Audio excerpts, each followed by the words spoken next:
Hello, I want to welcome you to the Meacham Writers Conference interview series. This is Eva Saskya, and how are you doing? And she'll be reading a little bit later today. And I thought we could start by having you read one of your pieces. Okay, thanks for having me. This is called To Tell Her Why God Is Not Just an Umbrella. It's a visual sound poem, so I actually create the images from sound waves, and then I allow language to come around the actual image. So, hide her colors beyond the woodlands. Tell me why cranes come toward literal tides to etch an unknown way. Go, no stem, no boats, the last nautical breath, release wires eternity. Open the wall and tell her, rain, alive in spaces, fully armed with sounds. For the first time in these hours, I noticed. Thank you. Could you elaborate more on the whole sound language thing? Sure. Yeah. About 7 years ago, I was in a really devastating car wreck that disabled my whole upper body for years. I could move this part of my hand and I could move my legs, and that was it. I couldn't wash my hair or bathe myself for over a year. So I went through a lot of rehab and I couldn't write. And I've written since I was about fourth grade, I guess. So for me, it's like breathing air, and if I can't do it, I feel like I'm suffocating. So during the first 3 years of not being able to write, I really felt like I was suffocating, and I'd lost a part of myself. I worked for several technology companies, and I love technology. I love computers. I love living in the time that I live in. And while I worked at this company, I used voice recognition software because I was frozen and I could only move this part of my arm. And I learned how to use several different softwares. And while I was using them, I thought, I'll bet I could play around with this. And I was listening to music one day, and I was watching frequencies and sound waves come up on one of the software programs. So then I took another software program and I took a picture of it. And then once I took a picture of it, I went into another program with just a blank white page and I started writing with them because it was the only thing I could do. And as I was writing with them, I created these images that look like paintings or art. And then I learned to this other things started connecting and words started coming for them. And because I had the ability to use the computer and could move this arm, I started using my voice recognition software to add the words in around the actual image. And so it took me 3.5 years to do this. And that was very, very painful and long, long struggle, but now I can write and pretty much back to normal. But it took about 7 full years to get everything. Wow, that's pretty 70% back to normal. So I love technology. You said you began in the 4th grade. Yeah, writing. I think a lot of people did. Writing, yeah. But did you have a sense then of what motivated you? Was it a sense of story or things you wanted to say? Was it that same kind of playing around with language? I think it was more, I grew up in a family with an illiterate father, and so he didn't read anything. He couldn't read anything. So to me, my mother read all the time, and I actually could read on a 4th grade reading level in kindergarten, but no one had taught me to read. So I think I always had a connection to the English language that no one could really explain at a young age. And I liked looking at how we connect with people through language, how we explain our histories through language.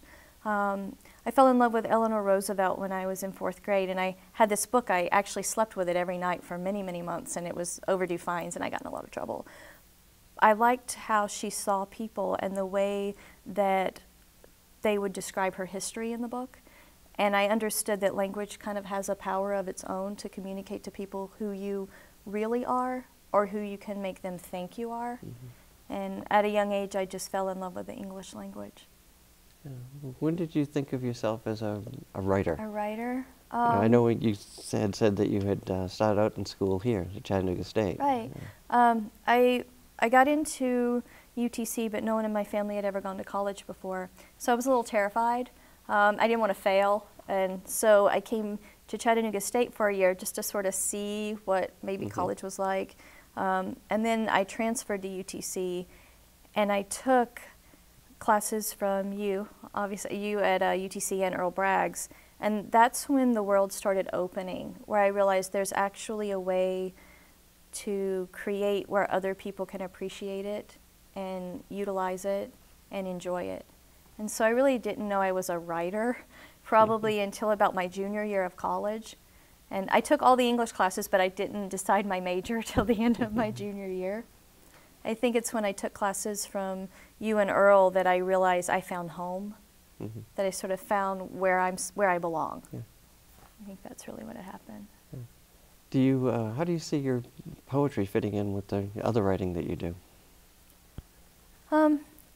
I like to experiment with sound and see what language is capable of. So I'm always experimenting and playing around with language. And where I started, I had to learn the foundations, like how the structures of poetry, how language communicates, sound and tone and enjambment and all those important things in order to communicate clearly to the reader. And then once I learned sort of those foundations, and I worked within that medium, I just started expanding and testing and playing around with, is this possible, and failing a lot. It took me a long time to make sound visual. I thought of it years before my car wreck. I just didn't know how to do it. Because usually you hear sound, but you can't touch it. And I wanted to make it where you could actually see something, an artifact of it, that isn't necessarily the sound itself, but something that it creates. So when I was doing the visual sound poems, I have one that looks like Jesus ascending into heaven, and it's made out of German gangster rap. So, yeah. And then I have one that looks very peaceful, and then I have one that looks really sinister and scary, and I use Christian music to make that one. So it's not that the sound really creates what you think it will. It has a life of its own, much like language. And the page to me is limitless. We limit it by what we put on it. So that's what fascinates me when I use technology, because you have the hypertext and you have so many layers before you actually see like the user interface, all the code and all the language that creates that. I'm actually interested in how language functions at the back side and in the forefront of what we're viewing. And we live in that kind of age, so it's fun to play with all of those technologies and see what happens in poetry. It's also something very basic to poetry. I mean, the technical term synesthesia, of using one sense to describe an experience another sense. You know, Keats is probably the most famous for doing that, using colors to describe feelings, or colors to describe sounds and stuff like that. I think that's pretty basic. Have you been influenced, do you think, by some of that in your reading? Probably. I think, well, because I love the idea of intertextuality, the idea that everything we've ever read or experienced affects everything we ever write. Everything you see in language, it affects everything that you write. At the most basic level, there's a lot of layers to that theory, but for me, I feel like my experiences of growing up in a more rural culture, growing our own vegetables, my father hunting deer, my mother having an 11th grade education and later getting her GED. And I think all of those experiences definitely affect what I write about and what I see as valuable in the human experience. And everything I've ever read, including Keats and writers like Cole Swenson, people who, like being in your classes, being in Earl's classes, all of the exposure that I've had to language greatly affects the way that I see what language is capable of. Just like technology, the more programs I'm exposed to, the more I'm like, I think I can make that happen over here, and I don't use technology the way you're supposed to. I don't use it for what you're supposed to use it for. I usually use it for things it's not meant to be used for, and then I figure out a way to create art with it, and then I wait years to find a publisher because most people don't know what in the hell it is. Yeah, I wondered if you had ever, I hate to use the word inspired, but had you ever used as a catalyst a poem for something you were programming, or just the opposite way around? I've never actually used a poem for the visual sounds, but what I have used is my grandfather talking during his hospice. I've used his voice and his dog barking in the background, which is really funny because it's fun to watch that wave do weird things. I've also used a woman speaking in French about what it's like to be a girl. And so there are a lot of different sounds. It's not just music. I've used all kinds of different sounds, but not necessarily any readings of poetry or anything like that. Usually our sounds I recorded in London, I also used some of those. And that was fun because you have the the underground, and then the voices and different languages. And when you see, and the sound waves are bouncing kind of all over. Yeah, it's like, I mean, there are two different languages, but they have similar principles. And I was trying to get at the idea that if you're ever sitting down to write a poem, even way back, and you would think of something you could do then in the computer language, or if you were writing a program, did that sort of at any rate say, oh, that's how something works in a poem, just within the language itself? For me, I think I wasn't really setting out so much to, I never think of it as a poem. I never think of it as like a finished product or something that has all these linguistic structures. Usually it just, I feel like the poem decides what it wants to become. I don't really feel that I have the power and control over it. So I don't really look at it from that angle as much as I'm more of an adventurer. I just go and see what's there for me and what it's going to do.